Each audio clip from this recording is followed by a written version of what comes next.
Good evening, everyone, and welcome to the Township of Chatham Township Committee Meeting for Thursday, May 26th, 2016. Greg, has adequate notice been given?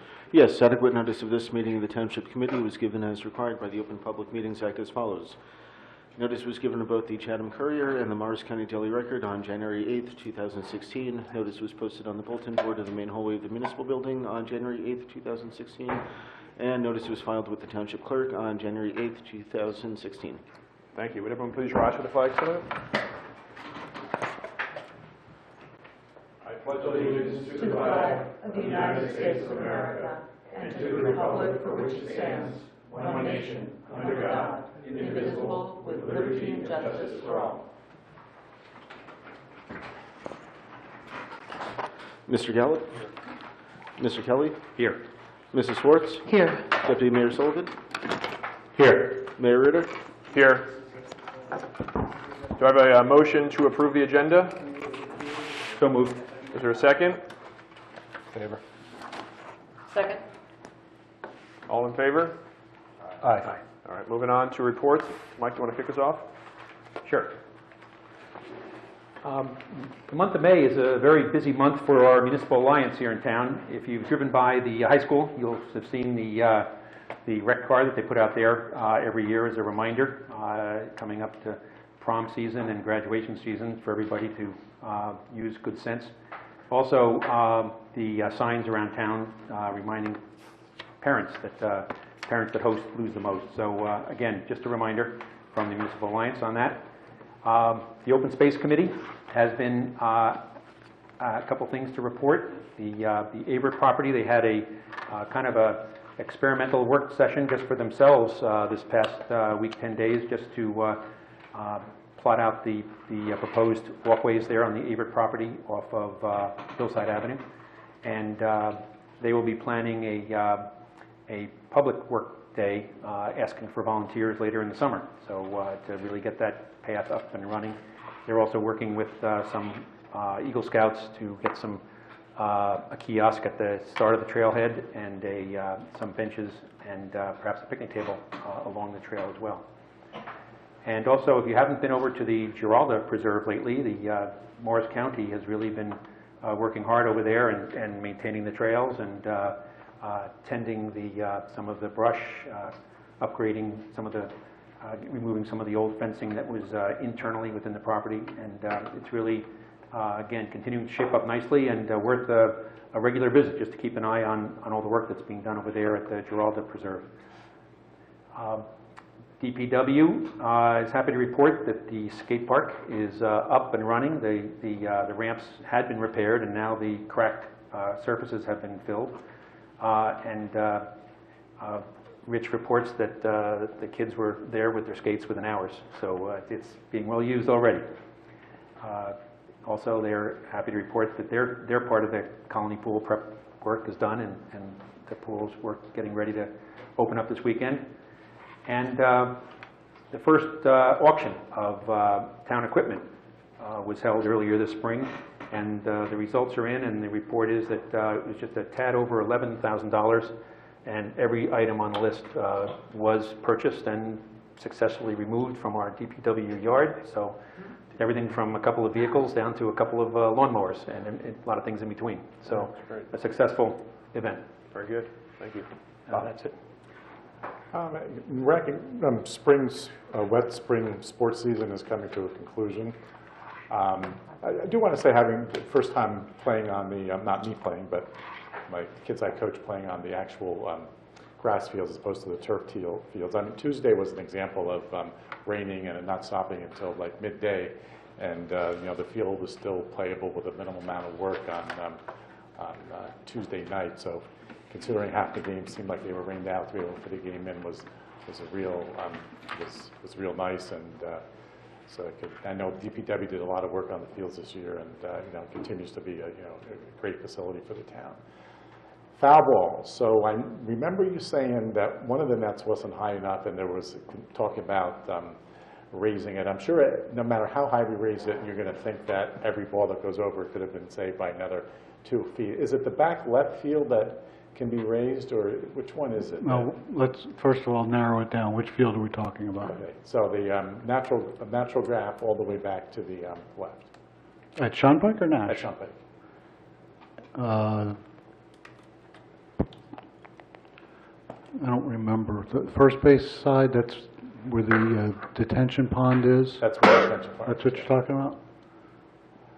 Yeah. No, actually, that's not where it's just where the. That's Shonpike 2. We It's just refer where to the that. woods are. It just seemed, I remember you mentioned that thought was being given to raising the netting, a couple feet. Is that something that hard to do? Or?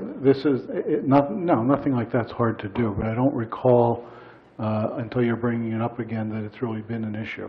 I thought we kind of got past that. I thought we made some modifications the first year to extend the fence further down towards first base, but we can look at that again. It's not, again, and I'm not, trust me, I'm not sure that it's not the length, it's the height. No, I understand. And So I'm a lot not of- sure that he raised it 2 feet. The next coach who would play would say, you know what, every ball's going over if you raise another 2 feet. So I'm just saying maybe you can take a look at it. It just seems like there's a lot of balls are going over that could be, and the price of balls, Chatham plays with first-class baseball. So. All right, we'll look at that. It could be the coaching. They need to get that swing around a little earlier. That's true. And that's beyond my pay scale. A lot earlier, because it's the right-handed batter that's slicing it off into the pond. And just I would have said it, but I'm on the home team side, Rich. If you could check the gate that goes back and forth, it's stuck and the kids can't get it now going to bat. If you could just check that, it's on the home side of that field. It has to be adjusted. I would have told you off record, but I just forgot. Thank you. Thanks, Bob. Karen? All righty, thank you, Your Honor. As busy as it's been down at that end of the dais, it seems pretty quiet from a lot of the perspectives that I've been involved in. Our Tri-Town 55-plus group did meet yesterday with many members of the community who wanted to show up. It was an open meeting and discussing some of the survey results. So not all the minutes from that meeting have been in yet, but it's nice to know that everybody's being proactive to try and gather information and continue to keep our finger on the pulse of an age-friendly, what it means to be an age-friendly community. Let's see, from a utilities perspective, I will defer to the experts. We're fortunate enough to have representatives here from New Jersey American Water as well as JCP&L. So we'll hear it right from the horse's mouth in that regard. And that's it for me. Kevin? No reports. All right, just a couple of reports to the Communications Committee. I think everyone saw that we put out the May, June newsletter this past week online. I encourage everyone to take a look at that. Perspective video also went out. This one, again, we highlighted before, mentioned or featured the EMS team. And just want to thank Tom Salvis again for his efforts in putting these videos together. They've been tremendously popular. And again, a really great way of pulling the curtain back on the people behind the scenes who make our town work so well. Our website, slowly but surely, we're making progress on that. We've distributed it to several committee members here to review and give their input and feedback. And hopefully in the next couple of weeks, we'll have that out for public display, as it were. Colony Pool, I don't know if, Tom, you're going to touch on that later? Or should I pass over it? All right, Chatham Township did launch the Navy. Chatham Township Navy launched the log roll. So The log roll is now floating in Colony Pool, which opens Saturday at 12 noon. So I know there's been some great response, and people are excited for that. Reminder, the suicide prevention event is taking place this Thursday. I can say that without tearing up this time. But I encourage everyone to please come on out, 6:30. It's going to be, we've got a great response. A lot of people have sent me emails, personal emails of experience of family, friends who've been impacted by this. And I just encourage everyone to come on out here. It's a very important issue and the rest. And then this Saturday, on Monday, the Green Village Fire Department is hosting Memorial Day celebration or events, remembrance, 8:30 in the morning. I don't know if Kevin is our our veteran here wants to say something, he traditionally is the one who speaks to these sort of things. But just on behalf of the committee, obviously it's a time for us all to reflect and remember for those who sacrificed on behalf of our nation, and for them we're eternally grateful. Well said. Thank you. I think you covered it. Very well. John? Thank you, Mayor. Just the Wickham Woods, I reported last meeting, the paving is still tentatively scheduled for the third week in June. Going to give another week before we just try to confirm with the contractor before we more aggressively try to get notices out to the public. I just don't want to prematurely notify them and then have to notify them. Yes, we had postponed the week. I just want to make sure the contractor's schedule is firmer than what he's telling me now. Phase 2, we did budget Phase 2 in the last capital ordinance that was done for road improvements, and so that project will be ready to bid shortly. So I'll coordinate that with Tom on getting that advertised and that project moving. That Phase 2 is focusing on the other portion, the other half of the Wickham Woods area, the Hampton, Peppermill, Stanford, Thornley, that area. And that'll complete the issues that we've had in that neighborhood for a very long time regarding the sump pumps. So we'll get the next round. Woodland sidewalk, I have done a preliminary layout of the sidewalk. We do have wetlands in the area. I was trying to avoid having to go for a wetlands permit, but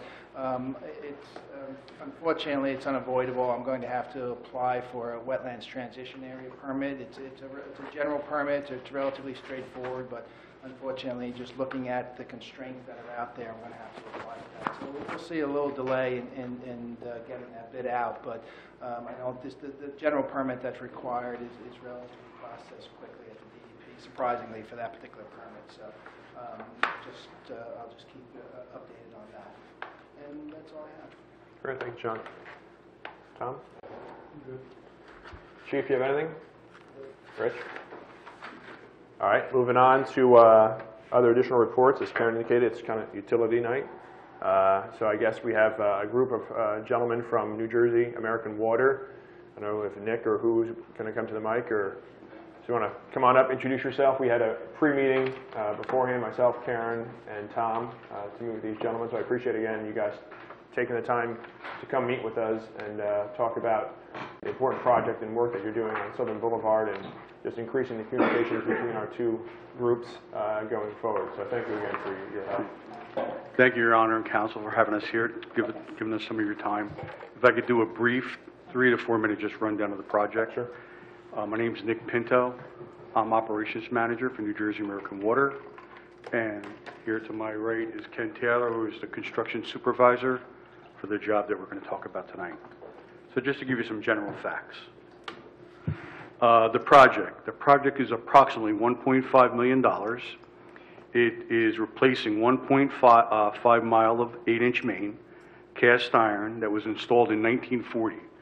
It'll be replaced with 8-inch ductile iron.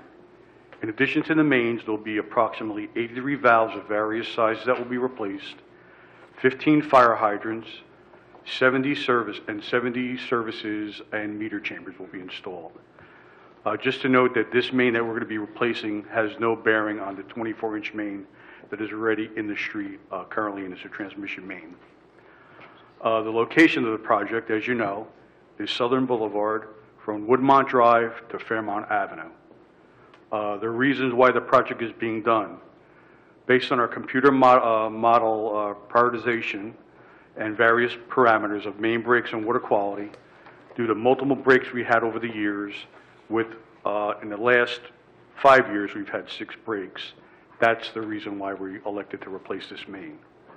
Our contractor is Montana Construction. Montana will be contacting the local police for traffic control, and at this time there is no detours projected at this time. Work hours.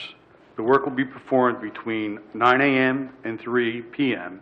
until summer recess. After summer recess, the hours will be 9 to 4 p.m. The start date. The work started last week. We did some test holes over 4 sanitary mains, and we made a wet tap on Woodmont this week. We're reviewing this data to align our main on where it's going to go in the road. We expect the pipe job to start after the 31st. The main replacement will start on the 31st from Woodmount, go to Hampton, and that portion of the job should be completed by June 24th. That's the halfway point of the total job. The balance of the job to Fairmont should be done approximately by July 20th.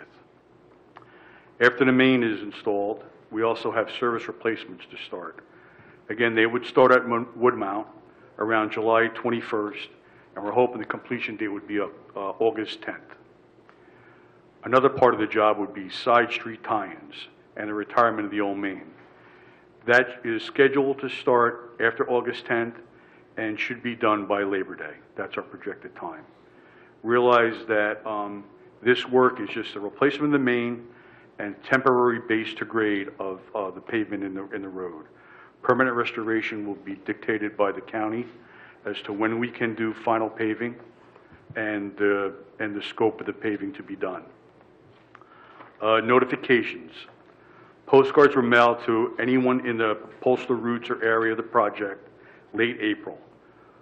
We also contacted the school bus company and notified them of the project and the start of the project. We dropped off door-to-door notices, and here I have, if you want to pass it out, I have copies of the postcards and the door hangers that were left for the town residents. Do you have any postcards you can give to Alex and Ed here as well? You guys are with the press, they're probably... There's some here. I'm not sure the number. I can share the one you passed out to Okay. Bob and Mike if you want to take a look.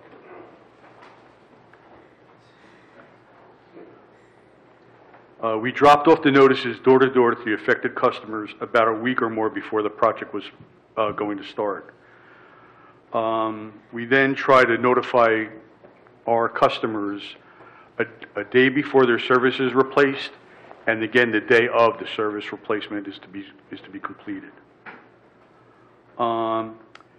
We shut off the service for about an hour when we transfer the new service to the new main, so they're not going to be without service for more than an hour or two. And as I stated before, final paving currently is projected to be from the center line to the curb on the side of the road that we're working. The county, like I said, will dictate the total scope and will tell us when we could start the paving. We have emergency numbers that we can give out for our customer service and for an inspector who will be on site to answer any calls or emergencies a customer may have. And that's all I have. Great. Thank you, Nick. Okay? Do you have any questions for Nick? I have just a couple of questions. Do you have a staging area where you're going to leave your pipes and other things? I wasn't at the pre-construction meeting, but I was told that two locations were identified by the town and offered to us to use. They normally deal with our construction company that would handle that. I currently don't have the locations on my list yet. But one has been identified, you know, pipes aren't going to be laid on people's front lawns? Correct. Okay, very good. And the traffic? Now, they might lay some pipe down while they're doing the work during the course of Sure, construction. but they're not going to be piled up there? Correct. The traffic, we're taking it down to one lane, so it'll be flags on both ends coming down? Certain points, there's room where they'll be able to alternate traffic. Some areas, they might have to take it down to one lane at certain times, but definitely not the whole time of the project. And like I said, we're adjusting the hours to coincide with the school hours, and then when school recesses, we'll go 1 hour longer just to help us complete the project sooner. Thank you. Oh, I'm sorry. Oh, and the police do Kenny mentioned the police are the ones that determine what the traffic control would be. Right. Anyone else? I'd just like to say thanks again. Thank you very much for having us. all of you agreeing to come here and being so proactive. We've talked about communications a lot, and we've talked about resident satisfaction a lot, and knowing that the more people know, even if it's not necessarily what they want to hear, the more they know, the better off we all are. So for you to be proactive in that regard. We're very grateful for. Thank you. Thank you very much. I just have one more question. The 8-inch pipe you said was from 1940s. Correct. You talked about the 24-inch pipe. What is the remaining life on that? I don't know what the vintage of the 24. Oh, it's from our water source project, which is 1990. Okay. So it's relatively, that in our world, that's yesterday. Very good. Okay, All right. thank you very much. Thank you. Thank you guys again for coming out tonight. Next, Rob, if you want to say a few words, tell us what's on your mind. Sure. Good evening, Mayor and Committee. Rob Walden, Jersey Central Power and Light, 52 Chatham Road, City of Summit. We are asking for a rate increase, and I'm not used to asking for more money from folks, so this is a little new to me. We're asking for about a $6 per month rate increase over the current bills that we send out for your average customer. It's about a 6% increase for those folks. The last time we had a rate increase was 2003. We had a rate case in 2002, which we won. The BPU gave us a slight increase in our rates. In 2012, we had a rate case for the BPU. We asked for a little more money from Sandy. We also had a complaint filed by some activists against us, so the BPU kind of sided with both of us and gave us a wash. So we've not had a rate increase since 2003. In the last couple of years, we've had a 33% reduction in the number of outages, a 19% reduction in the time it takes to restore customers, and a 33% reduction in tree-related outages. So the investment we've been making in our infrastructure has yielded noticeable and measurable results. We want to continue to maintain that infrastructure at that high level and high degree, so we're asking for a small increase in the rates. It'll be about $142 million per year, all of which will get plowed into just those kind of improvements that we want to keep on making for folks. So wanted to come and let you know about that, get any feedback you might have. And that's why I'm here. What does that average out to dollar-wise? For about $6 per month for the typical residential customer. $5.58, I think, is the exact average number. And we would still be the lowest priced electric utility amongst the 4 regulated utilities in the state of New Jersey. There is a process, right, Rob, if people want to make comments? Correct. We made a filing with the Board of Public Utilities on April 28th. The BPU will post opportunities for public hearings on our rate increase. You can always send letters to the BPU, of course, and tell them what you think about our performance, good, bad, or indifferent, and all of that gets weighed in. It's a political process like any other. You go before the planning board here locally or before a governing body. Same process with the BPU. We go in, state our case. The commissioners get a report from their staff. They review our books. They look at how much we're charging, what we're spending our money on. They look at everything, what we're doing in operations, external affairs. They even look at the fact that I'm here tonight and talking to you good folks. So it's a rather thorough investigation before they make the report to the BPU, and then they hear what folks have to say about our performance and make a decision. Great. Is there any program, Chef, for seniors or others who may have challenges managing? The state of New Jersey runs most of those programs, not the utilities. There was a time where the utilities, at least for electric, ran programs like green energy conversion, solar panels, assistance for seniors. Those have all been taken on by the Board of Public Utilities. So the short answer is no, not from JCP&L, but the state has plenty of things for folks in dire straits. Gotcha. Anyone else? All right, thanks, Rob. All right, thank you very much. Have a good night. Thank you very much. Right now, we'll open up to the hearing of citizens. This is an opportunity for any member of the public to be heard about issues which are not topics scheduled for public hearing tonight. To help facilitate an orderly meeting and to permit all to be heard, speakers are asked to limit their comments to 3 minutes.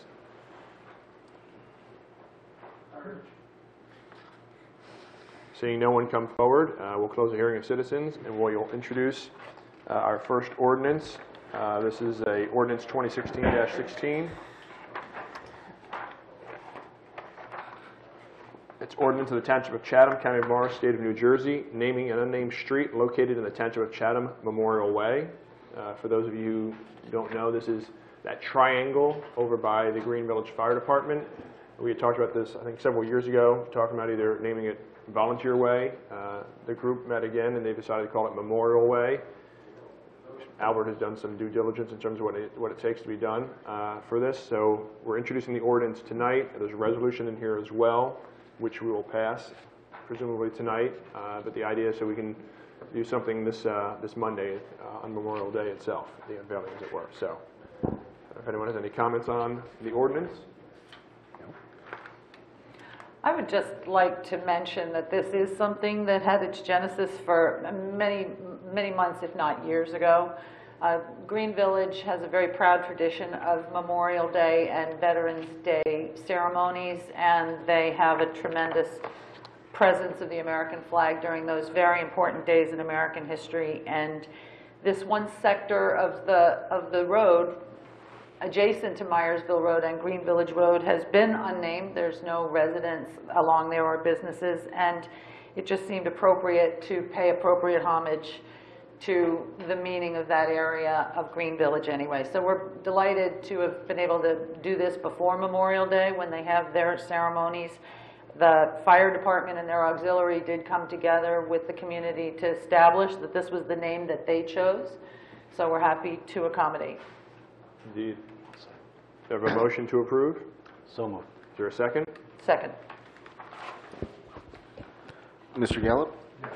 Mr. Kelly? Yes. Mrs. Schwartz? Yes. Deputy Mayor Sullivan? Yes. And Mayor Rader? Yes. Public hearing will be on June 9th. Great, thank you. Consent agenda. Do you have a motion to approve the consent agenda? Or you want to read them off first, Greg? This evening we have Resolution 2016-120, receipt of reports, 121, approving meeting minutes, 122, approving executive session minutes, 2016-123, refunding overpayment of taxes, 2016-124, releasing escrow balances, 2016-125, amending 2016 budget, Clean Communities Grant, 2016-126, authorizing Safe Routes to School grant application, 2016-127, designating Memorial Way, 2016-128, renewing membership in Mars County Co-op, 2016-129, appointing Board of Health member, and 2016-130, renewal of liquor licenses, and 2016-131, approving ownership and continual maintenance of sidewalk, which that one ties in with the Safe Routes to School grant application. Thank you, Greg. Is there any discussions on the consent agenda?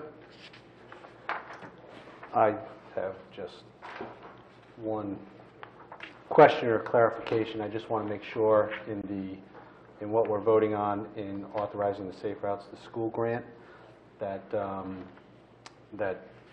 Greg, tell me if I'm wrong, but notices have gone out to the 16 residents, I believe, that are going to be impacted by this? Yes, 16 homes plus the PSE&G right-of-way. Notices were sent prior to the last meeting to let everyone know that it was a topic for discussion.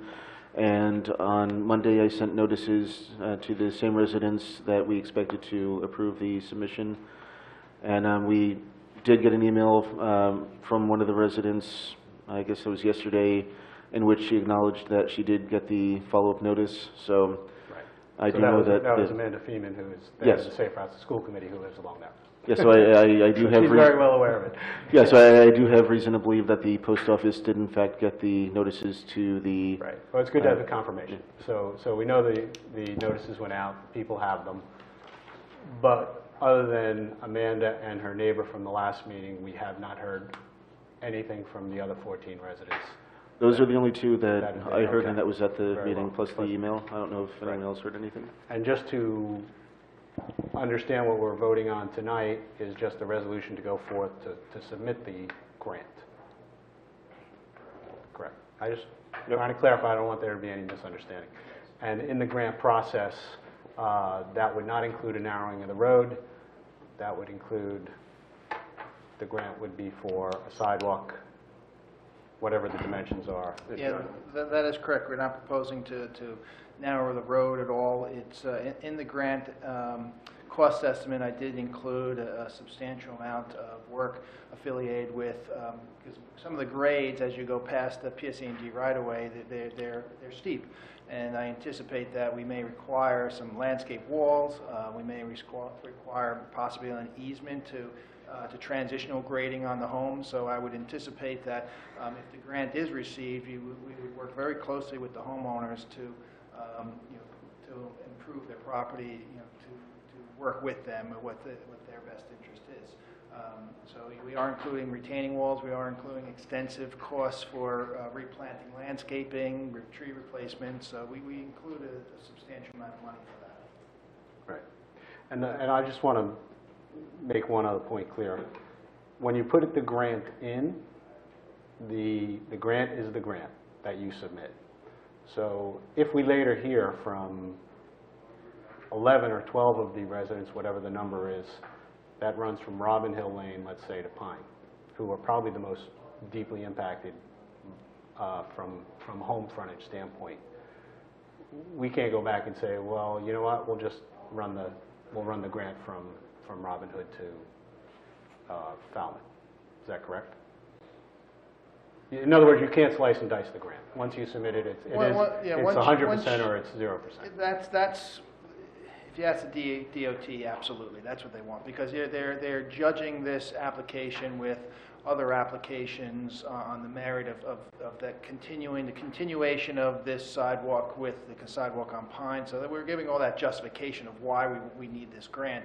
And if we turn back and cut it, then we're not really representing the full benefit that you're getting out of the sidewalk. So. Right. I just want to make sure it's all clear. I've had done that. Can I jump in? Because just as an analogy, the Lafayette project, as you know, the very last portion of it going towards Shunpike actually falls within Chatham Borough. Right. And there were some issues with jurisdiction and trees and that sort of stuff. And when we met out in the field, there was at least a little bit of discussion about whether or not to stop the project short of there, to stop it at whatever that preceding street is, and I always forget. Enwood. And ultimately, the decision was no. The main purpose of this project is the connectivity to the other side. So to not continue it to the corner would defeat the whole purpose of the grant. And I would say that would apply here as well. The idea is to provide continuous sidewalk from Falmouth to Pine so that people in those neighborhoods have direct access to walk on the south side of Shunpike in a safe way to get to that intersection of Lafayette and Shunpike.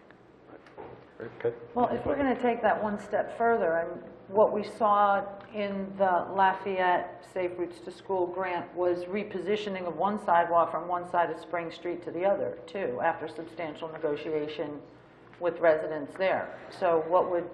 Well, I have done modifications. It's as long as you're not changing the intent of what the scope of the project is. You know, moving the sidewalk from one side of this road to the other, you're still providing that pedestrian traffic down that road. Yeah, but let's be clear.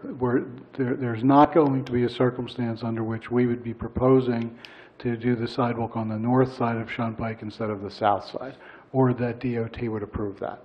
You know, this application does not have that kind of flexibility. Yeah, it's a little different. Great. Because they do have, and just to mention with the current grant, we actually did have the scope including on Dale, and they allowed us to take that out only because we identified that it didn't make sense to go all the way around the corner. We're tying into where the majority of the kids come out on existing footpaths. So, you know, it does allow you to make some minor modifications, but you can't drastically change the scope of the project. Thank you, John. Anyone have questions? Just a further clarification. I mean, technically, this vote is for submitting an application for the grant for this project, but it also represents our position as a concept. We think that this fits in with the whole necessary connection that needs to be done in that area to accomplish what we want to do. So there is a conceptual position being taken on the part of the Township Committee in support of this. Now, there's a lot of details that have to be hammered out, but just so there's no misunderstanding on that's what our vote represents. Yeah, I think that's absolutely correct. Like this is a continuation of an ongoing policy and decision to try to get sidewalks along Shunpike that goes back at this point. When was the first one we did? 6, 7 years ago? Yeah. So. And this is also consistent with the bikeway and pedestrian plan that was prepared by the planning board in 2009. So it is consistent with what was planned regarding sidewalk extensions. Great. Thank you. Any other questions? So I'm just going to follow that up with the last resolution then, and the maintenance and the ownership, which is part of the grant process. And where does that leave us, and what does it mean? What it means, and I believe we shared with you the letter that went with the previous grant application under my signature that said by that we mean we will maintain it free of defects, we will repair it when needed, but it specifically does not include removing snow and ice or leaves and brush and that sort of stuff. That would be ultimately on the homeowners if you ever decide to make that their responsibility. But in the meantime, it would be no one's responsibility to remove snow and ice. Right, so it doesn't include that, but Does not. by doing this, we have not done this before for other sidewalks? No, we did. The current project, the current Lafayette project, project, we Lafayette. did the same thing. But does it not de facto make us responsible for all the sidewalks in Chatham Township? I'm not going to answer that question. I think historically, most of the sidewalks that are on township rights-of-way, we have assumed responsibility for, but not necessarily all of them. Okay.